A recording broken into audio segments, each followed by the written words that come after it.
এ জীবন তোমাকে দিলাম বন্ধু। আচ্ছা, ওনাকে দেখে আপনাদের কি মনে হয়, ছেলে, মেয়ে নাকি হিজলা? থাক, আপনাদেরকে কষ্ট করে বলা লাগবে না, আমার তো ওনাকে হিজলা মনে হয়, আর আমি মনে করি আপনাদেরও তাই মনে হয়। হ্যাঁ, কিন্তু আপনি আমি যা মনে করি আসলেই তা না। আমি ওনার আইডিতে ঢুকে অনেক ঘাটাঘাটি করে দেখলাম উনি হিজলা না। আপনি আমাকে কি বোঝাতে চাইছেন আমি ঠিক বুঝতে পারছি না। এখন আপনারা বলতেই পারেন তাহলে উনি কে কে কে উনি একজন ছেলে, মানে বগুড়ার লিখন চৌধুরী ওরফে হিজলা আপা।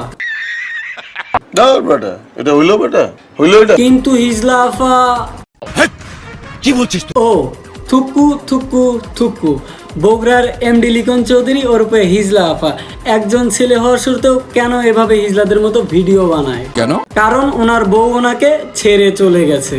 মানে বলো কি, তুমি সত্যি বলছো? কি বিশ্বাস হয় না? আমারও বিশ্বাস হয় না, কারণ এত সুন্দর চুল, এত সুন্দর চেহারা এবং এত সুন্দর ফিগার রেখে কেউ ছেড়ে চলে যাবে অসম্ভব। এটা হইলো বেটা, হইলো এটা। আমার তো মনে হয় তার কোনো অংশ ছোট আছে। শোনেন হিজলা আপা, কি বলছিস তুই? আবারও থুকু থুকু থুকু, হিজলা আপা না, বগুড়ার এমডি লিখন চৌধুরী। এইটা আমরা জানতাম। আর ওনার যে হাঁটার স্টাইল এবং চেহারা তা দেখে ওনাকে ছেলে বলে মেনে নিতে আমার একটু কষ্ট হচ্ছে। যাই হোক, আমার কষ্টের কথা আমি বাদ দিলাম। ওনার বউ চলে যাওয়ার পর ওনার কিরকম কষ্ট হচ্ছে তা একটু শুনে আসি। আমার এক্স ওয়াইফ কি কখনো কোথাও কাউকে যে বলছিল যে ও শরীফা হয়ে গেছে জন্য চলে গেছে? তা ঠিক আছে, আপনার শরীফ হওয়ার জন্য চলে গেছে তা কাউকে বলে নাই, তবে আমার কি মনে হয় আপনার নিচের অংশে একটু ভেজাল আছে। সঠিক বলেছেন। কারণ আমি তো আপনার উপরে কোনো দিক দিয়ে খারাপ দেখতেছি না, সব দিক দিয়ে পারফেক্ট আছে। আপনার বুদ্ধি ভালো। আচ্ছা লিখন চৌধুরী ওরূপে হিজলা আপা, আপনি একটা সত্য কথা বলবেন। কি ব্যাপার? আপনার নিচের জায়গায় কি আদৌ কিছু আছে নাকি জায়গা পুরোটাই ফাঁকা? কেন? না, যদি থাকে বলতে পারেন, আমার ভিডিওতে একদম ভিউ কম হয়, আর বেশি মানুষ দেখবেও না, জানবেও না। দূর, আমি ওনার কষ্টের কথা শুনতে এসে কি বক বক করে যাচ্ছি। যাই হোক হিজলা আপা, আপনি বলুন। বয়সে 7-8 বছরের সিনিয়র আপুকে বিয়ে করেছিলাম, আর আপনারা সবাই জানেন যে সিনিয়র আপুদের এক্সপিরিয়েন্স অনেক বেশি হয়। আমার বউ বিশেষ করে শরীফার সাথে একদিনও থাকতে রাজি না। আচ্ছা, তার মানে কি সত্যি ফাঁকা? শরীফারা কখনো মেয়েদের প্রতি ইন্টারেস্টেড থাকে না, তারা সবসময় ছেলেদের প্রতি ইন্টারেস্টেড থাকে। সো এ থেকে প্রমাণ হয় যে আমি ছেলে, আলহামদুলিল্লাহ। যাই হোক, তাহলে প্রমাণ দিয়ে দিলেন আপনি আদৌ ছেলে, মানলাম, কিন্তু কাহিনী কি?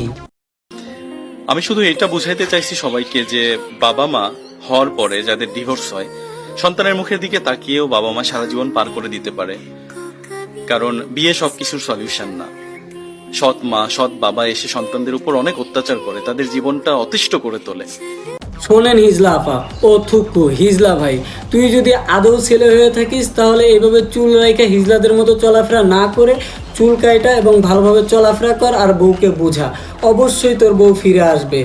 আর যদি আসল জায়গায় ফাঁকা থাকে তাহলে কেমনে কি? কুস্তির ছেলেরা সবসময় অস্থির হয়, এতে ক্রাশ খাওয়ার কিছু নাই। আপডেট হও মেয়েরা। আমিও তাই কই, বস্তির ছেলেরা সবসময় অস্থির হয়, আর মেয়েরা সবাই আপডেট হও, ওনার মতো রন্না ছাড়া ভিডিও করে টিকটকে আপলোড দাও, আর প্রেম করেন, ভিডিও করেন এবং টিকটকে এসে আপলোড দেন, আর একটা দিয়ে না হলে 10টা করেন। তাছাড়া আমার কাছে একটা ভালো বুদ্ধি আছে, আপনারা একটা কাজ করতে পারেন, একবারে 12টা রিলেশন কমপ্লিট করে একটা নামও অর্জন করতে পারেন, 12 ভাতারি। তো বন্ধুরা, আমার ভিডিওটা আপনাদের কাছে কেমন লাগলো তা অবশ্যই কমেন্ট করে জানাবেন, আর ভিডিওটা যদি ভালো লেগে থাকে তাহলে অবশ্যই লাইক করবেন এবং শেয়ার করবেন, আর সাবস্ক্রাইব করবেন, সাবস্ক্রাইব করতে ভুলবেন না।